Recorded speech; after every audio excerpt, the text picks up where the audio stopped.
आत्मविश्वास यो शब्द सुन्ने बित्तिकै हाम्रो दिमागमा के आउँछ? सायद ठूला ठूला कुरा गर्ने वा आफूलाई अरूभन्दा जान्ने सुन्ने देखाउने मान्छे। तर के आत्मविश्वास साँच्चै त्यति मात्र हो त? होइन। आउनुहोस् आज आत्मविश्वासको त्यो गहिरो र शक्तिशाली अर्थ खोजौं जसले हाम्रो जीवनलाई साँच्चीकै बदल्न सक्छ। त्यसो भए आत्मविश्वास वास्तवमा के हो त? हामीमध्ये धेरैले सोच्छौं होला कि यो बाहिर देखाउने कुरा हो, एउटा किसिमको रवाफ हो। तर यसको असली शक्ति त्यो बाहिर होइन, भित्र लुकेको हुन्छ। यो त हाम्रो आफ्नै भित्री शक्तिको स्रोत हो। र यही भित्री शक्तिलाई बुझ्नको लागि हामीले आत्मविश्वासको अवधारणालाई अलिकति गहिरिएर हेर्नुपर्छ। यो बाहिरी देखावटी भन्दा धेरै माथिको कुरा हो। आत्मविश्वास भनेको अहङ्कार वा घमण्ड होइन, यो त आफ्नो भित्री क्षमता र शक्तिलाई गहिरोसँग चिन्नु हो। यसको मूल अर्थ नै के हो भने आफ्नै भित्र लुकेको त्यो असीम सम्भावनालाई चिन्नु र त्यसमाथि अटूट विश्वास गर्नु। भनिन्छ नि, यो भित्री विश्वास यति शक्तिशाली हुन्छ कि यसले बाहिरी संसारको सहयोगलाई समेत आफूतिर तान्छ। जबसम्म आफैमाथि विश्वास हुँदैन, मानिस सधैँ अरूको सहारा खोजेर भौतारिरहन्छ। र यो भनाइले त झन् प्रष्ट पार्छ कि कसरी एउटा बलियो भित्री आधारले बाहिरी चुनौतीहरूलाई पनि जित्न सक्छ। आखिरमा हाम्रो विश्वास नै हाम्रो सबैभन्दा ठूलो हतियार बन्न पुग्छ। तर विश्वासको एउटा सबैभन्दा ठूलो दुश्मन पनि छ, त्यो हो शङ्का। अब हेरौँ है त, यसले हाम्रो यात्रामा कस्तो असर पार्छ। अब यहाँ एउटा एकदमै महत्त्वपूर्ण प्रश्न आउँछ जसले हामीलाई सोच्न बाध्य बनाउँछ। एकछिन विचार गरौँ त, जीवनको सबैभन्दा ठूलो जोखिम के हुन सक्छ? र यसको जवाब जति सरल छ त्यति नै गहिरो पनि। सबैभन्दा ठूलो जुवा भनेको अरू केही होइन, आफ्नो क्षमतामाथि शङ्का गर्नु हो। जब मनमा शङ्काको सानो बादल पनि मडारिन्छ नि, हो त्यति बेलै हामीले सबैभन्दा ठूलो जोखिम लिइरहेका हुन्छौं।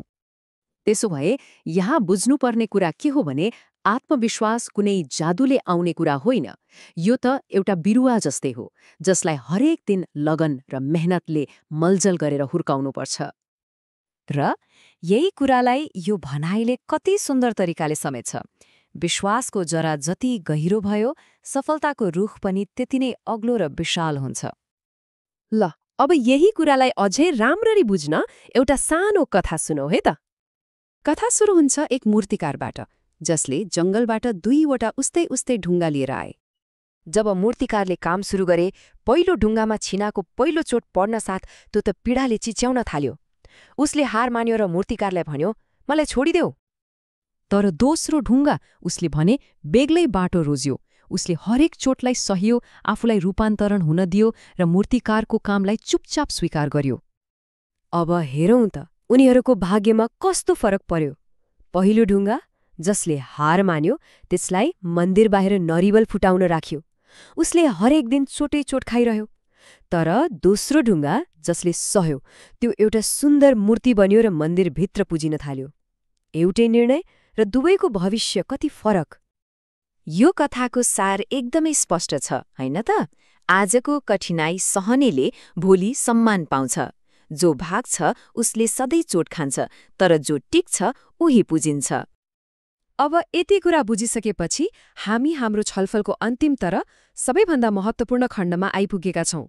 यो भित्री विश्वासलाई संसार बदल्ने शक्तिमा कसरी परिणत गर्ने त? र यसको सुरुवात हुन्छ एउटा शक्तिशाली संकल्पबाट। त्यो हो आफ्नो डरलाई आत्मविश्वासको आगोमा जलाएर खरानी बनाउने संकल्प। भनिन्छ नि, जब मानिसमा साँचो र गहिरो आत्मविश्वास हुन्छ, तब उसको मुखबाट निस्केका सामान्य शब्दहरूले पनि शास्त्रको वाणी जत्तिकै शक्ति राख्छन्। त्यसैले हामीले बुझ्नुपर्ने मुख्य कुरा के हो भने आत्मविश्वास भनेको केवल एउटा महसुस गर्ने कुरा मात्रै होइन, यो त इतिहास बनाउने शक्ति हो।